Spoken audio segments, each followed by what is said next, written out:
नमस्कार। देखिए, Indian national Congress का बनना कोई एक दिन की बात नहीं थी। अरे इसके पीछे ना दशकों का संघर्ष था। कई संगठन बने थे। तो सवाल ये उठता है कि कांग्रेस से पहले भारत का पॉलिटिकल सीन था कैसा। आज हम उन्हीं शुरुआती संगठनों और उनके लीडर्स की कहानी समझेंगे। मतलब वो लोग जिन्होंने आजादी की लड़ाई की पहली ईंट रखी थी। तो सवाल यही है ना, कि आखिर कांग्रेस से पहले इस देश ने अपनी आवाज को खोजना शुरू कैसे किया। ये कोई अचानक हुई घटना तो थी नहीं। असल में ये उन छोटी छोटी चिंगारियों का नतीजा था जो धीरे धीरे पूरे देश में सुलग रही थीं। तो चलिए इसी सफर पर चलते हैं और समझते हैं कि ये सब शुरू कैसे हुआ।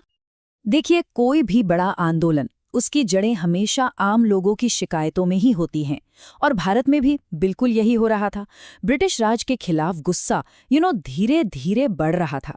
तो वो कौन सी शिकायतें थीं, कौन से मुद्दे थे जिन्होंने लोगों को एक साथ आने पर मजबूर कर दिया। चलिए पता करते हैं।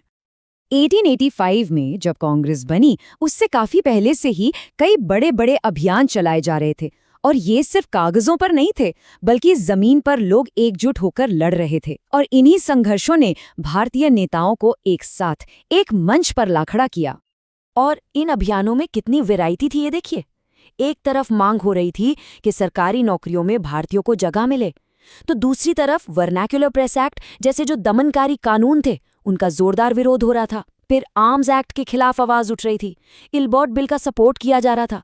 मतलब हर मुद्दे ने लोगों को यह एहसास दिला दिया था कि भाई अगर एक साथ नहीं आए तो हमारी आवाज कोई नहीं सुनेगा। तो फिर इन मुद्दों पर आवाज उठाने के लिए सबसे पहले संगठन बने कहाँ। इस पूरे आंदोलन का जो शुरुआती सेंटर था वो था कलकत्ता। यहीं पर भारत के पहले पॉलिटिकल एसोसिएशंस की नींव रखी गई थी। और ये था भारत का पहला political association, land holders society. 1837 में द्वारकानाथ टैगोर ने इसे शुरू किया था। हाँ, इसका मेन मकसद जमींदारों के हितों की रक्षा करना था, लेकिन इसने एक संगठित राजनीति की शुरुआत तो कर ही दी थी।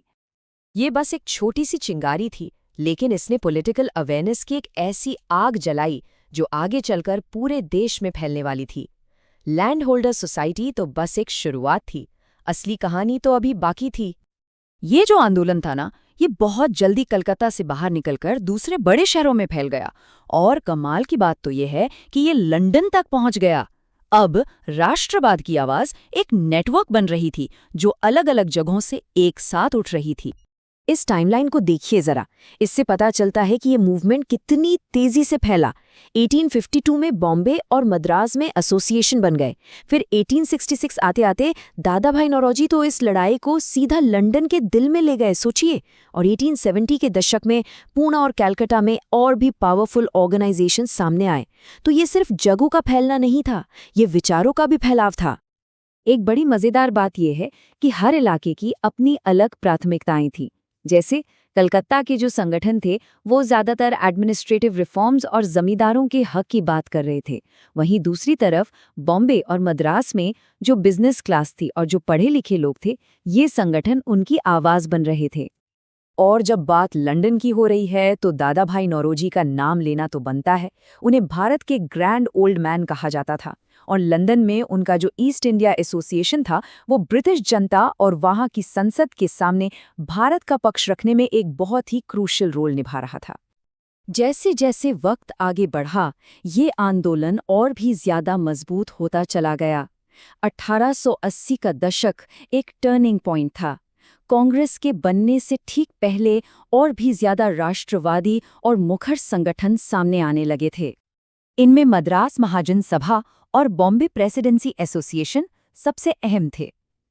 फिरोज शाह मेहता, केटी तेलंग जैसे बड़े नेताओं ने इन्हें बनाया था। और एक तरह से ये संगठन कांग्रेस के लिए जमीन तैयार कर रहे थे।